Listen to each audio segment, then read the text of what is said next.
আজকে আমাদের টপিকস হলো আহলে কোরআন। আমরা আমাদের সহজলভ্য ভাষায় একটু বলে নেই, আহলে কোরআন কারা? আহলে কোরআন হলো যারা শুধুমাত্র কোরআন মানে, যারা হাদিস মানে না, হাদিসকে যারা অস্বীকার করে তাদেরকে বলা হয় আহলে কোরআন। এখন আপনাদের কাছে প্রশ্ন, যারা শুধু কোরআন মানবে, হাদিস মানবে না, তারা কি ইসলামের পূর্ণাঙ্গ বিধান মানতে পারবে? মানতে পারবে? কারণ কোরআন এবং হাদিস আপনাকে দুটোই মানতে হবে। আপনি শুধু হাদিস মানবেন, কোরআন মানবেন না, অথবা শুধু কোরআন মানবেন, হাদিস মানবেন না, তাহলে আপনি মুসলিম থাকবেন না। আপনাকে মানতে হলে কটা মানতে হবে? দুটোই মানতে হবে।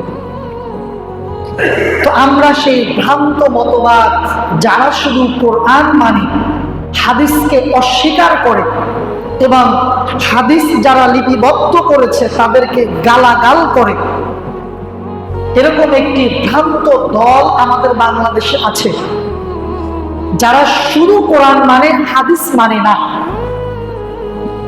সম্মানিত ভাইরা আমার, আমরা তাদের পরিচিতিটা জেনে নেব যে আহলে কোরআন কবে থেকে এটা উৎপত্তি হলো। 1902 খ্রিস্টাব্দে ভারতবর্ষের পাঞ্জাব প্রদেশে একজন লোক ছিল, নাম হচ্ছে সাইদ আহমদ খান। এই লোক মূলত তিনি এই আহলে কোরআনের প্রতিষ্ঠাতা। 1902 খ্রিস্টাব্দে ভারতের পাঞ্জাবে তিনি এই দলটা প্রতিষ্ঠিত করেন এবং এই দলটার নাম দেন তিনি আহলে কোরআন। তবে এই দলটার প্রচার এবং প্রসার নিয়ে কাজ করেন দুই লোক, দাওয়াতি কাজ শুরু করেন, মহিবুল্লাহ খান আজিমাবাদী এবং আব্দুল্লাহ তরকালবি। এই দুটো লোক মূলত প্রথম থেকে তারা এটির দাওয়াতি কাজ শুরু করেন। পৃথিবীতে দ্বিতীয় আর কেউ ছিল না। তাহলে তাদের উৎপত্তি হলো মাত্র 1902 খ্রিস্টাব্দে, আর ইসলাম স্বয়ংসম্পূর্ণ হয়ে গিয়েছে 1450 বছর আগেই রাসূলুল্লাহ সাল্লাল্লাহু আলাইহি ওয়াসাল্লামের মাধ্যমে। এখন তারা নতুন একটি দল, নতুন একটি ফিরকা সৃষ্টি করেছে এবং তারা বলছে পৃথিবীতে যত দল আছে সমস্ত দল হচ্ছে কাফের, সবাই শিরিক করছে, একমাত্র জান্নাতি দল হলো এই আহলে কোরআন। বলেন নাউজুবিল্লাহ। এই কথাগুলো, এই ইতিহাসটা আপনি পাবেন তাদেরই কিতাব আল কোরআনিয়ান বইয়ের প্রথম খণ্ড 19 থেকে 21 পৃষ্ঠার মধ্যে তাদের এই কথাগুলো আছে। এবং বর্তমানে এই ফিতনা বাংলাদেশে একবারে ছড়িয়ে পড়েছে। বাংলাদেশে আমি গ্রহণযোগ্য যাদের পরিচিতি খুব বেশি, তাদের কয়েকজনের নাম বলছি। ডক্টর মতিয়ার রহমান, পান্না চৌধুরী, আবু সাইদ, সজল রওশন, মুরাদ বিন আমজাদ, মাহবুবুর রহমান, আক্কাস আলী, মেজর মোহাম্মদ আলী, তোফাজ্জল হক এবং হাসান মাহমুদ। এরা খুব কৌশল করে মানুষদেরকে কোরআন দিয়ে দাওয়াত দেয় এবং এদের আলোচনাগুলো, এদের দাওয়াতি কাজগুলো হয় ইন্টারনেটের মাধ্যমে, ফেসবুক, ইউটিউব হোয়াটসঅ্যাপ, মেসেঞ্জার, এই সমস্ত মাধ্যম দিয়ে তারা মানুষদেরকে বলে যে আমরা কোরআনের দাওয়াত দিচ্ছি, এবং তারা কোরআনের ক্লাস নিয়ে এক একটা আয়াতের তাদের নিজস্ব ব্যাখ্যার মাধ্যমে তারা মানুষদেরকে গোমরাহ করছে। প্রিয় ভাইরা আমার, মজার বিষয় হলো তারা বলে যে কোরআন মানতে হবে, এবং কোরআন মানলে এত ইসলামিক দল হবে না, দল হবে একটা। মানে কথা সুন্দর, কিন্তু কথার ভিতরে তাদের যেই ভ্রান্ত মতবাদ লুকিয়ে আছে এটা মানুষ বুঝতে পারে না। তো তারা বলছে যে দল হবে একটাই, সেটা হচ্ছে কোরআনের। হাদিস মানার কারণে মানুষ বিভিন্ন দলে বিভক্ত হয়েছে। মজার বিষয় হলো আজকে তারা নিজেরাই 4টি দলে বিভক্ত হয়েছে। সেই দলগুলোর নাম হচ্ছে উম্মাতুল মুসলিম, আহলুল জিকির ওয়াল কুরআন 1 নম্বর দল। 2 নম্বর হলো উম্মাতুল মুসলিমাতুন। 3 নম্বর হলো উতুলু ইসলাম। 4 নম্বর হলো তাহরিক তামরির ইসলাম। তাদের এই 4টি দল বাংলাদেশে আছে। অথচ মানুষের কাছে যখন দাওয়াত দেয় তখন তারা বলে আমাদের দল হবে একটা, শুধু কোরআনের। প্রিয় ভাইরা আমার, এখন আহলে সুন্নাত ওয়াল জামায়াতের তথা আমাদের দাবি কি? আমরা কি শুধু কোরআন মানবো নাকি হাদিস মানবো? বলেন না, শুধু কোরআন মানবো নাকি হাদিস মানবো? দুটোই আমাদেরকে মানতে হবে। কারণ কোরআন ছাড়া, হাদিস ছাড়া কোরআন স্বয়ং সম্পূর্ণভাবে মানা সম্ভব নয়। তবে তাদের দাবি হলো মানতে হবে শুধুই কোরআন, এর বাইরে আর কিছুই না, আর কিছু মানা যাবে না, শুধু কোরআন। এবং যে হাদিস লিপিবদ্ধ করেছে ইমাম বুখারী রাহিমাহুল্লাহ, ইমাম মুসলিম রাহিমাহুল্লাহ, তাদেরকে তারা কাজ্জাব, মিথ্যু, ধোঁকাবাজ বলে তারা আখ্যায়িত করছে। যারা লক্ষ লক্ষ হাদিস মুখস্থ করেছে, হাদিসের পাণ্ডিত্য অর্জন করেছে, হাদিসের খেদমত করেছে, তাদেরকে তারা মুশরিক বলছে, তাদেরকে তারা মিথ্যাবাদী বলছে, কাজ্জাব বলছে। বলেন নাউজুবিল্লাহ। প্রিয় ভাইরা আমার, এরপরে তাদের আরেকটা বক্তব্য হলো যদি কেউ হাদিস মানে তাহলে তারা শিরিক করছে। তাদের দুটো দাবি, একটা হলো মানতে হবে কোরআন, আর কিছুই মানা যাবে না। আরেকটা হলো যারা হাদিস মানছে তারা আল্লাহর সাথে শিরিক করছে। সুতরাং হাদিস মানার কোনো সুযোগই নেই তাদের কাছে। প্রিয় ভাইরা আমার, এখন আসি আমাদের দাবিটা কি? আহলে সুন্নাত ওয়াল জামায়াতের দাবি কি, সাহাবীদের দাবি কি, সেই ব্যাপারে আমরা দেখব সূরা জুমার 2 নম্বর আয়াত। আল্লাহ সুবহানাহু ওয়া তাআলা বলছেন, হুয়াল্লাযী বা'আথা ফিল উম্মিয়িনা রাসূলাম মিনহুম ইয়াতলু আলাইহিম আয়াতিহি ওয়া ইউযাক্কিহিম ওয়া ইউআল্লিমুহুমুল কিতাবা ওয়াল হিকমা ওয়া ইন কানু মিন ক্বাবলু লাফী দালালিন মুবিন। আল্লাহ সুবহানাহু ওয়া তাআলা বলছেন যে তিনি নিরক্ষরদের মধ্য থেকে একজন রাসূল পাঠিয়েছেন। তিনি তাদের কাছে যা পাঠ করে শোনাবেন তা হচ্ছে কিতাব এবং হিকমাহ। ওয়া ইউআল্লিমুহুমুল কিতাবা ওয়াল হিকমাহ, তথা রাসূলুল্লাহ সাল্লাল্লাহু আলাইহি ওয়াসাল্লামকে উদ্দেশ্য করে বলছে যে তোমাদের মধ্যে একজন নিরক্ষর ব্যক্তিকে আমি পাঠালাম, যিনি তোমাদের কাছে গিয়ে কিতাব তথা আল্লাহর কোরআন এবং হিকমা তথা হাদিস তোমাদেরকে শোনাবে। ইতিপূর্বে তারা ছিল খোর, পথভ্রষ্টতায় লিপ্ত। যারা মানে নাই তাদেরকে বলা হয়েছে। এরপরে আল্লাহ সুবহানাহু ওয়া তাআলা আবার বলছেন সূরা নিসার 113 নম্বর আয়াতের মধ্যে বলেন, ওয়া আনজালাল্লাহু আলাইকাল কিতাবা ওয়াল হিকমা, আল্লাহ আপনার প্রতি কিতাব ও হিকমাহ নাজিল করেছেন। এই কথা কে বলেছে? আল্লাহ বলেছে যে রাসূলের উপরে কিতাব এবং হিকমা, এই হিকমার ব্যাখ্যা সমস্ত মুহাদ্দিস, সমস্ত তাফসীরকারক, সমস্ত হাদিস বিশারদরা, পৃথিবীর যত পণ্ডিতেরা আছে সমস্ত পণ্ডিতেরা তারা এটার ব্যাখ্যা করেছেন যে হিকমা এটি হলো রাসূলুল্লাহ সাল্লাল্লাহু আলাইহি ওয়াসাল্লামের মুখের বাণী তথা হাদিস। তো কোরআনের মধ্যেই আছে মানতে হবে কোরআন এবং হাদিস, কিন্তু তারা বলছে যে না, মানতে হবে শুধুই কোরআন। তাহলে পক্ষান্তরে তারা কি কোরআনকে মানছে? তারা কিন্তু কোরআনকে মানছে না, এবং কোরআনের তারা ভুল ব্যাখ্যা তারা করছে। প্রিয় ভাইরা আমার,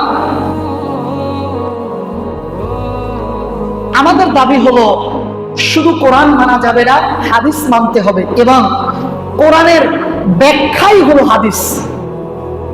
কোরআন হলো মূল কিতাব, এটার ব্যাখ্যা বিশ্লেষণ সবগুলোই হলো হাদিসের মধ্যে পাওয়া যাবে। আর যদি কেউ শুধু কোরআন মানে তাহলে সে পুরোপুরি কোরআন কখনোই মানতে পারবে না। যেমনি ভাবে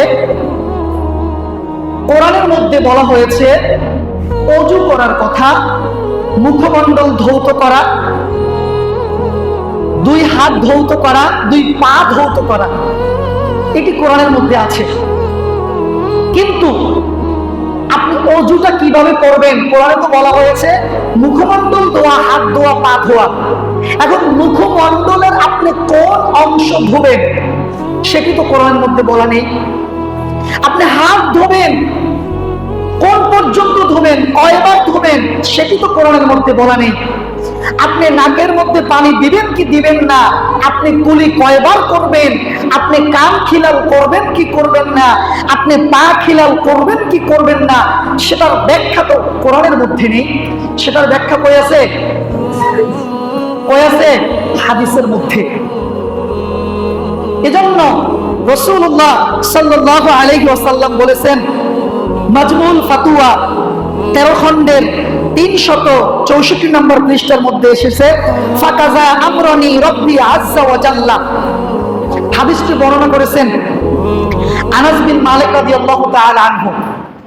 তিনি যখন রাসূল সাল্লাল্লাহু আলাইহি ওয়াসাল্লাম ওযু করতেছিলেন, তিনি তখন এই নাকের মধ্যে পানি দিচ্ছিলেন, কান খেলাল করছিলেন। তখন সাহাবীরা প্রশ্ন করেছে যে এটি আপনি কেন করছেন? তখন রাসূল সাল্লাল্লাহু আলাইহি ওয়াসাল্লাম বলেছেন, ফাকাদা আমরানি রব্বি আযজা ওয়া জাল্লা, আমার প্রতিপালক আমাকে এই রূপ করার জন্য নির্দেশ দিয়েছে। বলে সুবহানাল্লাহ। তাহলে আপনি যদি শুধু কোরআন মানেন তাহলে আপনি ওযু কিভাবে করবেন সেটা আপনি করতে পারবেন না। শুধু ওযু না, আমরা এভাবে অসংখ্য ইবাদত কখনো পরিপূর্ণ করতে পারবো না। আপনি নামাজ কিভাবে পড়বেন? কোরআনের মধ্যে বলা হয়েছে সালাত কায়েম করার জন্য, এবং রাতে সালাত আদায় করতে বলা হয়েছে। তাহলে সেটি যদি দেখা হয় মাগরিব, এশা, ফজর 3 ওয়াক্ত। এজন্য আহলে কোরআনরা তারা নামাজ আদায় করে 3 ওয়াক্ত। কয় ওয়াক্ত? 3 ওয়াক্ত। আজকে জেনে নেন, আহলে কোরআনরা যেহেতু তারা বলছে যে কোরআনের মধ্যে সালাতের কথা বলা হয়েছে 3 ওয়াক্তের, রাতের কথা, সূর্য ডোবায়ের পরের কথা, এজন্য তারা সালাত আদায় করে 3 ওয়াক্ত। মজার বিষয় হলো, ওকে যদি প্রশ্ন করা হয় যে বেটা তুই তো 3 ওয়াক্ত সালাত আদায় করো, রুকু কেমনে করতে হয় আমাকে কোরআন থেকে দেখা, ও কেন 14 গোষ্ঠী দেখাতে পারবে না? সিজদা কিভাবে করতে হবে সেটা আমাকে তুই দেখা। ওরা পারবে না। এরপরে হজ কিভাবে করতে হবে, হজের তো অনেক বিধান রয়েছে। হজ করতে যাওয়ার আগে 1 মাস 2 মাস পর্যন্ত ট্রেনিং করতে হয়, যে রাসূলুল্লাহ সবাই বলেন সাল্লাল্লাহু আলাইহি ওয়াসাল্লাম কিভাবে তিনি হজ করতেন, হজের বিধিবিধান কোরআনের মধ্যে মাত্র সংক্ষেপে দেওয়া আছে, বিস্তারিত সব হাদিসের মধ্যে। প্রিয় ভাইরা আমার, এইবার আমি বাড়িতে যাওয়ার পরে এক আহলে কোরআনের সাথে আমার ডিবেট হয়। ডিবেট হয় বলতে আমার এক ফ্রেন্ড ও অপেক্ষা করে যে মেহেদী ভাই আসলে এই লোকটার সাথে একটা ডিবেটের ব্যবস্থা করব। কারণ আমার ফ্রেন্ডের সাথে যখন ও কথা বলে, এই কোরআনের দাওয়াত দেয়, তখন ও পারে না, মানে কোরআন দিয়ে দলিল দেয়। ওরা খুব চালাক, ওদের দলিল খুব মুখস্থ থাকে এবং হাতের কাছে থাকে। মানুষদেরকে দাওয়াত দিলে খুব কৌশলে বলতো যে কোরআনেই তো বলা হয়েছে মানতে হবে কোরআন, হাদিস মানা যাবে না। তো আপনাকে যখন, আপনি একজন সাধারণ মানুষ, আপনাকে যখন কোরআন থেকে দলিল দেবে, আপনি মানতে বাধ্য। তো আমার সাথে ডিবেট হয় দীর্ঘ প্রায় 1 থেকে 1.5 ঘন্টা পর্যন্ত, 1 ঘন্টা 20 মিনিটের মতো। তো প্রথমে আমাকে প্রশ্ন করে, ওর প্রশ্ন যে ভাই হাদিস মানতে হবে এটা কোথায় আছে আমাকে বলে।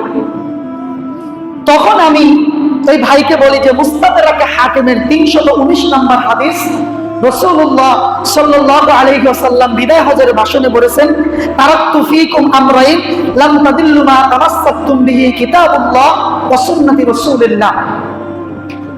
আমি তোমাদের জন্য 2টি জিনিস রেখে যাচ্ছি,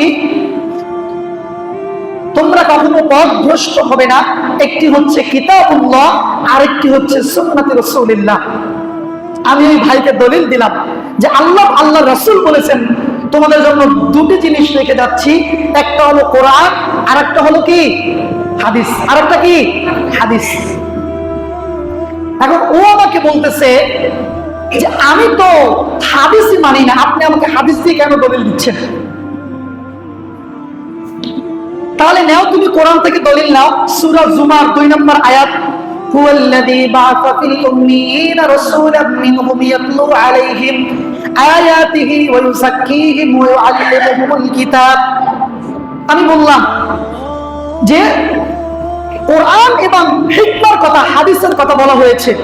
সে বলতেছে না আমি তো হিকমা মানি না, এখানে হিকমা বলতে হাদিসকে বোঝানো হয় নাই। তাকে আবার আমি দলিল দিলাম সূরা নিসার 113 নম্বর আয়াত, ওয়া আনজালাল্লাহু আলাইকাল কিতাবা ওয়াল হিকমাতা ওয়া ইউযাক্কিহিম ওয়া ইউআল্লিমুহুমুল কিতাব। যে কোরআন এবং হিকমা হাদিসের কথা এখানেও বলা হয়েছে। সে বলতেছে যে না, হিকমা না, আপনি সরাসরি আমাকে দেখাতে হবে যে হাদিস এই শব্দটা কোরআনের মধ্যে আছে। এখন একটা ঘুমন্ত মানুষকে ঘুম থেকে জাগানো যায়, কিন্তু একটা মানুষ যদি চোখ বন্ধ করে ঘুমের ভান করে, তাকে আপনি যতই নাড়া দিবেন তার কি ঘুম ভাঙবে? তার ঘুম ভাঙবে না, সে কোনোভাবেই বুঝতে রাজি না। তখন আমি তাকে বললাম যে ঠিক আছে, আমি তোমাকে 2টো প্রশ্ন করব, যদি তুমি আমার এই 2টো প্রশ্নের জবাব তুমি দিতে পারো, আমি আজকে থেকে হাদিসকে প্রত্যাখ্যান করে তোমার কোরআনকে মানব, আমি আহলে কোরআন হয়ে যাব। 1 নাম্বার, কোরআন যে মানতে হবে, কোরআন যে আল্লাহর কিতাব, এটা তুমি কোথায় পেয়েছো বলো আমাকে। বলতেছে এটা তো কোরআনের মধ্যেই আছে। আমি বললাম ভাই আমি তো কোরআনই মানি না, 1 মিনিটের জন্য তোমার সাথে তর্কের খাতিরে আমি বলছি আমি তো কোরআনই মানি না। কোরআন যে আল্লাহর কিতাব এটা তোমাকে কে বলেছে? ও কোরআনের মধ্যে বলেছে, তো কোরআন তো আমি মানি না।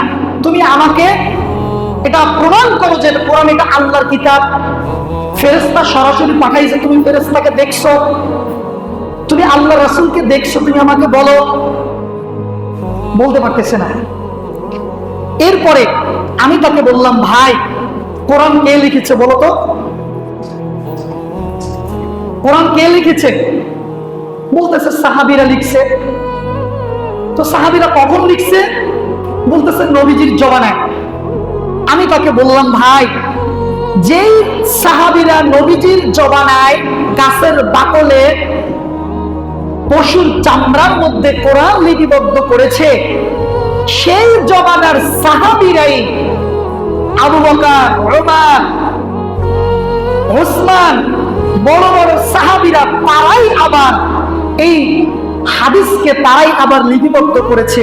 তুমি যেই 1400 বছর আগে যেই সাহাবীরা কোরআন লিপিবদ্ধ করলো সেই কোরআনকে তুমি মানছো, আর সেই সাহাবীরাই আবার হাদিস লিপিবদ্ধ করলো, তাদেরটা তুমি মানছো না। এটা কেমন কথা? প্রশ্নের জবাব দিতে পারলো না। এরপরে আমি তাকে দ্বিতীয় প্রশ্ন করলাম যে তুমি আমাকে প্রমাণ করো যে মুহাম্মদ সাল্লাল্লাহু আলাইহি ওয়াসাল্লামের জন্ম হয়েছে মক্কায়, এটা তুমি আমাকে কোরআন দিয়ে প্রমাণ করো। আমি বলছি যে তর্কের খাতিরে মুহাম্মদ সাল্লাল্লাহু আলাইহি ওয়াসাল্লাম মক্কা জন্মগ্রহণ করেন নাই, সে জন্মগ্রহণ করেছে আমাদের এলাকায়, আমাদের এই চণ্ডীপুরে। ও হাসতেছে, এটা কিভাবে সম্ভব? মুহাম্মদ সাল্লাল্লাহু আলাইহি ওয়াসাল্লাম জন্মগ্রহণ করেছে মক্কায়। আরে বেটা, মক্কায় জন্মগ্রহণ করেছে, তুই আমাকে কোরআন থেকে দেখা। কোরআনের মধ্যে কি আছে যে মুহাম্মদ সাল্লাল্লাহু আলাইহি ওয়াসাল্লাম জন্মগ্রহণ করেছে মক্কায়? আছে? নেই। এটি আছে কোথায়? হাদিসের মধ্যে। সে আমার প্রশ্নের জবাব দিতে পারছে না। এরপরে তাকে তৃতীয় প্রশ্ন করলাম, তুমি আমাকে এটি দেখাও ভাই যে বিবাহ করার সময় কবুল বলতে হয়, এটি কোরআনের মধ্যে কোথায় আছে? এবং তোমার মায়ের যে বিবাহ হয়েছে সেটি কোরআন অনুযায়ী হয়েছে কিনা সেটি আমাকে প্রমাণ দাও। তোমার মায়ের বিয়ে কে পড়াইছে? হাদিস অনুযায়ী পড়াইছে নাকি কোরআন অনুযায়ী? যদি তোমার কথা অনুযায়ী যদি হাদিস অস্বীকার, হাদিস মানা যাবে না, যদি হাদিস অনুযায়ী তোমার মায়ের বিবাহ হয় আর সেই তার পেটে যদি তুমি হও, তাহলে তুমি তো জারজ সন্তান, শেষ। এই কথা বলার পরে এখন কি আমার সাথে আরো ডিবেট করবে? এখন শুধু এদিক এদিক এদিক সেদিক, এই মাসালা এইটা সেটা, এদিক সেদিক শুধু ছোটাছুটি করছে, কিন্তু জবাব দিতে পারছে না। ভাইকে আরো কিছু প্রশ্ন করলাম, ভাই তুমি আমাকে কোরআন থেকে দলিল দাও কুত্তার গোশত খাওয়া যাবে না, তুমি আমাকে দলিল দাও, কোরআনের কোথায় আছে? কোরআনের মধ্যে তো নেই যে কুত্তার গোশত খাওয়া যাবে না। তাহলে কি তুমি কুত্তার গোশত খাবে? বলো, আমি তোমাকে এখন মেহমানদারি করাবো। এরপরে বললাম, ভাই তোমার কোরআন, তুমি বলছো শুধু কোরআনই মানতে হবে, এখন তুমি এখানে বসে সবার সামনে তুমি উলঙ্গ হয়ে এখানে প্রস্রাব করো। কয় না, এটা তো করা যাবে না। কেন করা যাবে না? এটা নিষেধ কোথায় করেছে? তুমি আমাকে কোরআন থেকে দেখাও যে কোরআনে বলা হয়েছে এটা নিষেধ করা হয়েছে, সবার সামনে উলঙ্গ হয়ে প্রস্রাব করা যাবে না, তুমি আমাকে দেখাও। দেখাতে পারছে না। আমি বললাম যে ভাই, সবার সামনে উলঙ্গ হয়ে দাঁড়িয়ে প্রস্রাব করা যাবে না, এই কথা আমার নবী বিশ্বনবী মুহাম্মদ রাসূলুল্লাহ সাল্লাল্লাহু আলাইহি ওয়াসাল্লাম 1450 বছর আগে তিনি বলে গিয়েছেন। সুতরাং তুমি শুধু কোরআন মেনে কখনোই তুমি ইসলামের পূর্ণ বিধান তুমি মানতে পারবে না। তোমাকে কোরআন মানতে হলে হাদিস অবশ্যই তোমাকে মানতে হবে। ভাই তখন ধরাশায়ী হলো, আর আমার সাথে তর্কে আর জড়ালো না, কথা বললো না। এরপরে আমাকে বলে কোরআন থেকে দলিল দিয়ে যে সালাম, আপনি জাহেল, আপনি মূর্খ, আপনার সাথে আমি তর্কে জড়াবো না, আমাকে বলছে। মানে নিজে হেরে উল্টো আমাকে অপবাদ দিয়ে সে চলে যায়। কারণ আল্লাহ সুবহানাহু ওয়া তাআলা তাদের অন্তরের মধ্যে মোহর মেরে দিয়েছে, আর হেদায়েতের আলো আর তাদের মধ্যে আর জ্বলবে না। প্রিয় ভাইরা আমার, এরপরে ভাইকে সালাম দেওয়ার আগে কিছু ওসিহাত করলাম। ভাইকে বললাম যে প্রিয় ভাই, সূরা হাশরের 7 নম্বর আয়াতে আল্লাহ সুবহানাহু ওয়া তাআলা বলেছেন, ওয়ামা আতাকুমুর রাসূলু ফাখুযু ওয়ামা নাহাকুম আনহু ফান্তাহু। তোমাদের রাসূল যা নিয়ে এসেছেন তোমরা তা গ্রহণ করো, যা তিনি প্রত্যাখ্যান করতে বলেছে সেটা তুমি প্রত্যাখ্যান করো। এটা ভাই আমার হাদিস না, তোমার কোরআনই বলছে। ভাইকে আরো নসিহত করলাম, তাকে বললাম ওয়া মা ইয়ানতিকু আনিল হাওয়া, এটা মন গড়া কোনো কথা নয়। ইন হুয়া ইল্লা ওয়াহয়ু ইউহা, এটা হচ্ছে আল্লাহর পক্ষ থেকে ওহী আমার উপরে যা নাজিল করা হয়েছে। সূরা নাজমের 3 এবং 4 নম্বর আয়াত তাকে বললাম। এরপরে সূরা ইমরানের 31 নম্বর আয়াত থেকে পাঠ করে শোনালাম এবং সমস্ত আহলে কোরআনদেরকে আজকে জুমার খুতবা থেকে আমরা তাদেরকে দাওয়াত দিচ্ছি। আল্লাহ সুবহানাহু ওয়া তাআলা বলেছেন, কুল ইন কুনতুম তুহিব্বুনাল্লাহা ফাত্তাবিউনি ইউহিব্বুকুমুল্লাহু ওয়া ইয়াগফির লাকুম যুনুবাকুম আল্লাহু গফুরুর রহিম। আল্লাহ সুবহানাহু ওয়া তাআলা বলেন, হে নবী তুমি তাদেরকে বলে দাও, তারা যদি আমাকে ভালোবাসতে চায়, আল্লাহ বলছে যে আমাকে, মানে আল্লাহকে, কাকে বলছে? আল্লাহকে। যদি তোমরা আমাকে ভালোবাসতে চাও তাহলে তারা যেন তোমাকে ভালোবাসে। কাকে ভালোবাসার কথা বলা হয়েছে? আল্লাহ রাসূলকে।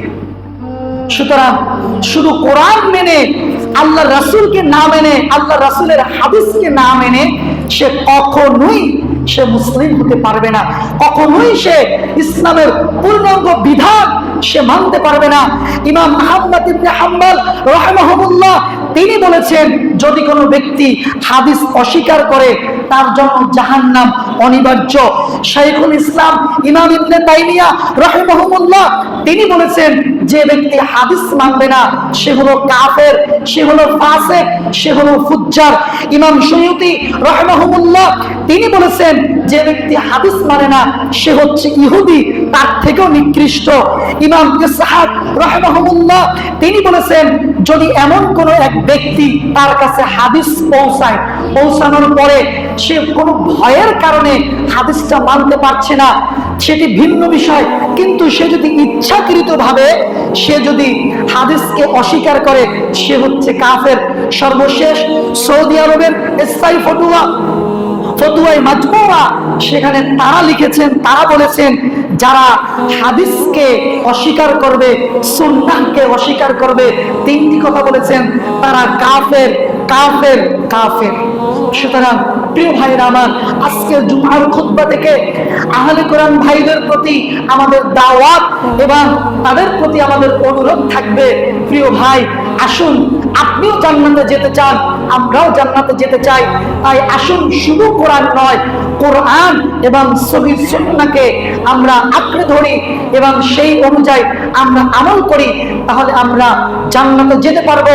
এবং যুবক ভাইদেরকে বলবো, আমরা এই আহলে কোরআন ফিতনা থেকে আমাদের যুবক এবং পুরো জাতিকে, পুরো উম্মাহকে আল্লাহ সুবহানাহু ওয়া তাআলা রক্ষা করুক। সকলে বলেন